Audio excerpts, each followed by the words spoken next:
नागौर जिले का एक गांव फलडोद, जहां पर अभी मैं खड़ा हूं। देखो, ये मेरे चारों तरफ आपको दिख रही है। इन्हें आम भाषा के अंदर बोलते हैं देवड़ियाँ। देवलिया। ये देवड़ियाँ, मैं यहाँ पर क्यों आया हूँ कि मैं बहुत दिनों से इनके बारे में सुन रहा हूँ कि इन्हें कोई गिन नहीं पाता। जब भी आप गिनने जाओगे, दूसरी बार इनको वापस गिनोगे तो या तो एक कम हो जाएगी या एक ज़्यादा हो या जाएगी। कभी 4 कम हो जाएगी या कभी 4 बढ़ जाएगी। 4 का, 1 का और 3 का आंकड़ा है इसमें। अच्छा, अब इन देवड़ियों को गिनने के लिए पुराने समय के अंदर राजा महाराजाओं जोधपुर ने। के राजा जोधपुर के महाराजा ने घोड़े बांधकर यहाँ पे गिनी थी। और ऐसा हमारे दंत कथा के अनुसार पुराने बुजुर्गों द्वारा बताया जाता है कि ये जो देवलियां हैं इनको घोड़ों से बांध दिया था। हर एक रस्सी को बांधा था लेकिन फिर भी नहीं गिन पाए थे। अच्छा, हर देवड़ी के एक घोड़े को बांधा कि मुझे कुछ भी करना है। जोधपुर के राजा को जब ये बात मालूम पड़ी कि ऐसी ऐसी देवड़ियां हैं नागौर जिले के अंदर जिन्हें कोई गिन नहीं पाता है, तो वो अपनी सेना लेकर यहाँ आए और एक एक देवड़ी के घोड़े को बांधा। फिर भी है जो वो गिन नहीं पाए। अच्छा, अब इनका इतिहास इतिहास इनका ऐसा है कि पुराने समय के अंदर है और आज भी चलता है। हमारे राजस्थान के अंदर एक हमारी एक संस्कृति है कि पुराने समय के अंदर किसी बहन बेटी का मुकलावा करते थे। यानी कि शादी के बाद जब वो ससुराल जाती थी, तब जो जवाई होता था वो उसे लेने के लिए यहाँ शाम को आता था। आजकल वो समय चेंज हो चुका है। आजकल सुबह आते हैं और दिन दिन का प्रोग्राम होता है। पहले होता था कि जवाई को शाम को बुलाया जाता था और उसके साथ में उसके जो भी परिवार के लोग रहते थे वो भी आते थे। तो अब जब वो एक जवाई यहाँ आया, शाम को आया, और जो यहाँ की औरतें होती थी, जो ससुराल पक्ष की औरतें होती थी, वो जवाई के साथ में करती थी मजाक। और मजाक कभी कभी पुराने समय के अंदर तो इतनी गंदी तरीके से मजाक होते थे जो भारी पड़े थे। तो ये देवड़ियाँ उन्हीं की निशानी है। एक मजाक उन औरतों के ऊपर बहुत भारी पड़ा था। तो उन औरतों ने क्या किया, जवाई जब सो रहा था, खाट के ऊपर सो रहा था, तो उस खाट को उठा के और उस खाट के चारों जो पांव थे उनके ऊपर बर्तन, जो अपना भांडा होता है, चरी चरी होती है, जो पानी का बर्तन होता है, वो चारों पाँवों पे बांध कर उसको है जो जो अपने तालाब होता है उसके अंदर तिरा दिया। वो उन्होंने तो बांधे थे कि भाई वो डूबेगा नहीं, लेकिन जैसे ही वो रात को उठा, उसकी नींद जगी और उसने चारों तरफ पानी देखा, तो वहीं उसका कलेजा फट गया और वो जवाई है जो वहीं खत्म हो गया। अब आगे की कहानी ऐसी हुई कि जिस गांव से वो दूल्हा आया था, उस गांव का ठाकर जो राजा, उसने इन औरतों से बदला लेना चाहा। तो उस ठाकर ने इन औरतों को बुलाया कि आप लोग आओ, मैं तुम लोगों को गिफ्ट दूंगा, उपहार दूंगा, जो भी दूंगा। क्योंकि जो हमारा पाहुणा था वो नालायक था, नागुजारा था। आप औरतों ने बहुत अच्छा काम किया, इसलिए आप औरतों को बहुत बहुत अच्छे अच्छे जो उपहार दिए जाएंगे। इसी जगह पर एक जो बाड़ा बनाया गया, उस बाड़े के चारों तरफ है जो एक पाई आती थी, जो खेतों के अंदर होती थी पुराने समय के अंदर, आजकल नहीं होती है, लेकिन थली बेल्ट जो कि रेतीली जमीन है उसके अंदर आज भी होती है।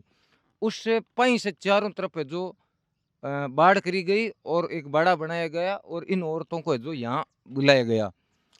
फिर है जो उसी राजा ने इन औरतों को उस बाड़े के अंदर जिंदा जला दिया, सभी औरतों को।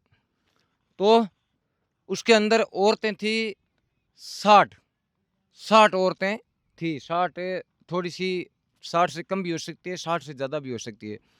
और लमसम 55 प्लस ये देवड़ियाँ है, लेकिन इनकी गिनती है जो आज तक कोई नहीं कर पाया है। और भी जो फरडोद गांव के बड़े बुजुर्ग हैं, जैसा मेरे को मालूम था मैंने इतिहास बताया। मैं 100% नहीं गारंटी लेता हूँ कि ये इतिहास सही है, लेकिन लगभग यही इतिहास है इसका। लेकिन फिर भी जो बड़े बुजुर्ग हैं फलडोद गांव में, अगर कोई इसका जानकार है तो मैं इस चीज़ को, इसका इतिहास है जो आपको बताऊंगा ज़रूर। लेकिन अगर किसी को भी ये गिन गिन सकता है, कोई भी ऐसे माइंड में आता कि भाई मैं गिन सकता हूँ, तो आप फरडोद गांव के अंदर आ सकते हो। बड़े बड़े साइंस के जो बड़े बड़े ज्ञाता है वो भी यहाँ आकर फेल हो जाते हैं। बहुत सारे लोगों ने ट्राई कर ली, बहुत राजा महाराजाओं ने ट्राई ट्राई कर ली। ये इतिहास पूरा आज का इतिहास नहीं है, ये 1500-2000 साल पुराना इतिहास है। बहुत लोगों ने ट्राई कर ली, और आप भी अगर ऐसा सोचते हो कि भाई मैं इनको गिन सकता हूँ, तो आकर यहाँ पर ट्राई कर सकते हो। अच्छा, कौन कौन यहाँ आ गए इनको गिनने के लिए? देखो नॉर्मली काफ़ी ऐसे जनक क्रिएटर भी है, कुछ कुछ ऐसे राजस्थान के अंदर कुछ लोग भी है, वो भी आके गए। लेकिन आसपास के जो गांव वाले हैं, जैसे डेरी गांव है, वापस में पास मातासो गांव है, पास में मेरवास गांव है, तरनऊ गांव है, उन गांव के आसपास जो लोग हैं, वो स्थानीय लोग जो आए थे एक बार गिनने गए थे, उन्होंने वीडियो नहीं अपलोड किया, लेकिन वो गिन के गए थे, उनसे गिनी नहीं गई। ये चीज़ मान्यता है। और काफ़ी हमारे गाँव के भी जो बड़े बुजुर्ग हैं, वो बोलते हैं कि ये कभी नहीं गिनी जाएगी, ये एक आपका भ्रम है कि आप गिन सकते हो। आप ऐसा सोचते होंगे कि हम गिन सकते हैं, लेकिन आप कभी नहीं गिन पाओगे। ये बड़े बुजुर्ग और ये यहाँ के जो देवलियाँ हैं, ये बताती है ऐसा। अच्छा, इनके ऊपर कुछ लिपि भी लिखी गई है, भाषा भी लिखी गई है, जिसे हम तो नहीं पढ़ नहीं सकते। पा रहे हैं। जो हम नहीं अगर पढ़ कोई सकते। अगर ऐसा व्यक्ति भी है जो पढ़ सकता है, तो वो एक बार आके जरूर देख पाए इनको। हाँ, अगर कोई इनको पढ़ सकता है, जो इनका जानकार हो, वो यहाँ पर आके जरूर पढ़े। इनके ऊपर आकृतियाँ भी कोरी हुई है, सभी देवलियों के ऊपर आकृतियाँ हैं। और ऐसा भी नहीं है कि कोई अलग तरह की भाषा लिखी हुई है, लगभग ऐसा लग रहा है कि हिंदी में लिखी हुई है। हाँ, नहीं लग लगभग रहा? देवनागरी लिपि होती है ना जो हमारे, उसके अंदर लिखी हुई है। एक ये है और एक सती माता है, उसमें भी सेम लिपि लिखी हुई है। अगर कोई पढ़ सकता है तो एक बार आके यहाँ पढ़ने की कोशिश जरूर करें। तो हमने 4 बार ट्राई किया इनको, लेकिन नहीं गिन पाए भाई। वही बात है, कभी कम हो जाती है, कभी ज़्यादा हो जाती है। अच्छी तरह से ट्राई कर लिया।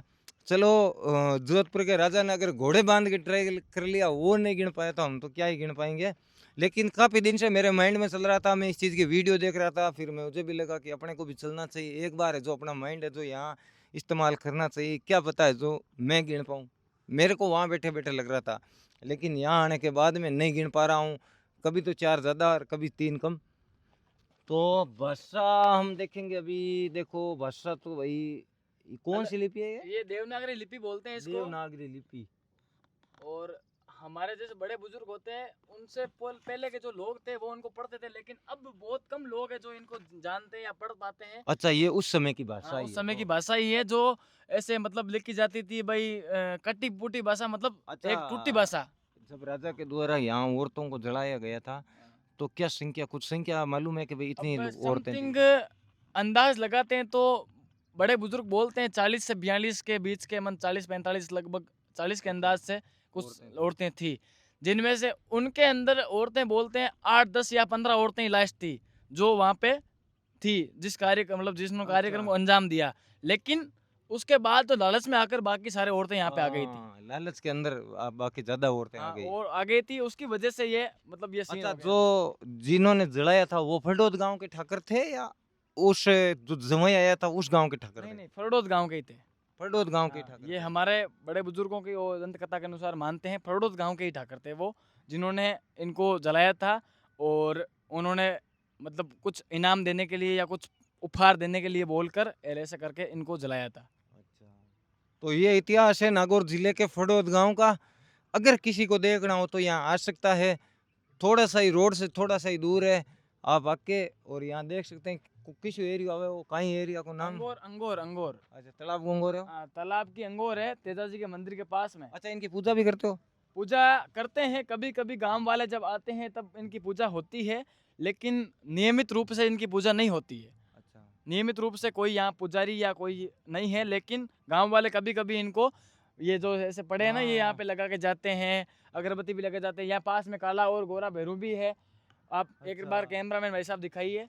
अच्छा, ये दोनों एक ही चूत भैया? हाँ, ये काला और वो गोरा उधर अलग है, अच्छा, काला और गोरा भेड़। पास में है। बहुत अच्छा उनका स्थान क्या है, एक इतिहास बार है? फड़ोद गांव में आप एक उनका बार क्या जरूर आएं। इतिहास है, कुछ मालूम है? उनका इतिहास देखो, मेरे हिसाब से मेरे को कुछ मालूम नहीं, लेकिन इसका मेरे को पता था, मैंने आपको बता दिया। चलो, अगर देश किसी को भी आना हो एक बार जरूर आए, देखें।